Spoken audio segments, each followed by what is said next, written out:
Minute late हुआ, अभी 50 minute का अभी ये पूरी प्रक्रिया चल रही है। जी ठीक है, रहिए आप हमारे साथ। राजीव रंजन हमारे साथ मौजूद है। राजीव रंजन, क्या कहना चाहेंगे जो तस्वीर निकल कर आई है?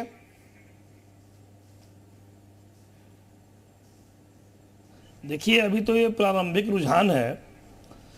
ये इस पूरे चुनाव में अखिलेश यादव के राजनीतिक कौशल, उनकी बुद्धिमत्ता या उनके कॉन्फिडेंस में से क्या जीतेगा, ये आगे देखने का विषय होगा। इसको आप ऐसे समझिए कि विधानसभा चुनाव जीतने के बाद समाजवादी कुनबे में कलह है, समाजवादी कुनबे में परेशानी है, इस बात को लेकर बड़ी चर्चाएं हुई।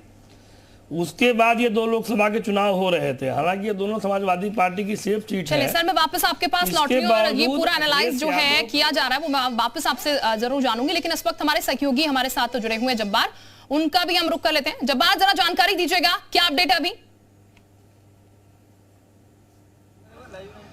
देखिए, इस वक्त रामपुर से जो नतीजे के शक्ल में रुझान आ रहा है उसमें समाजवादी पार्टी के आसिम रजा पीछे हो गए हैं और भारतीय जनता पार्टी के घनश्याम सिंह लोधी 361 वोटों से आगे चल रहे हैं, जिसमें समाजवादी पार्टी को अब तक 10,629 वोट अभी तक मिले हैं। रुझान के हिसाब से बीजेपी को 10,990 वोट मिले हैं, यानी कि बीजेपी के घनश्याम सिंह लोधी 361 वोट से आगे चल रहे हैं। हालांकि थोड़ी देर पहले तक समाजवादी पार्टी के प्रत्याशी आसिम रजा आगे चल रहे थे करीब 1500 वोटों के आसपास, लेकिन इस वक्त भारतीय जनता पार्टी लीड लेती हुई दिख रही है। यानी कि कहीं ना कहीं इस बार जो मतदाताओं ने जो अपने मत का प्रयोग किया है, जिस तरीके से प्रत्याशियों की किस्मत का फैसला किया है, उसमें बहुत क्लियर अभी कुछ फैसला उन्होंने दिया नहीं है। वोटिंग कम हुई है और ऐसे में दोनों तरफ के प्रत्याशी, कभी बीजेपी आगे हो रही है, कभी समाजवादी पार्टी आगे हो रही है। फिलहाल रहिए जब्बार आप हमारे साथ।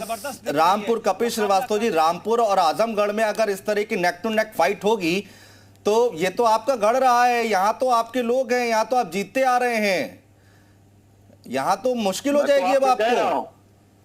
ना कोई मुश्किल की बात नहीं। हाँ, समाजवादी पार्टी आज भ्रष्ट तंत्र से लड़ रही है और ये दुनिया देख रही है। जिस तरीके से हमारे वोटर्स जब निकल रहे थे उनको रोका गया, उनको वोट नहीं डालने दिया गया, मत प्रतिशत कम हुआ, एक वो षड्यंत्र। दूसरा, आपने देखा कि यंत्र को किस तरीके से षड्यंत्र के तहत बदला जाता है।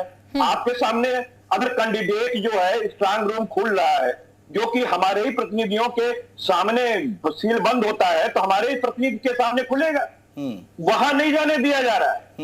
मीडिया जा सकता है लेकिन वह प्रत्याशी नहीं जा सकता है। ये किस नियम और किस कानून के तहत? संजय चौधरी जी जवाब दीजिए जल्दी से।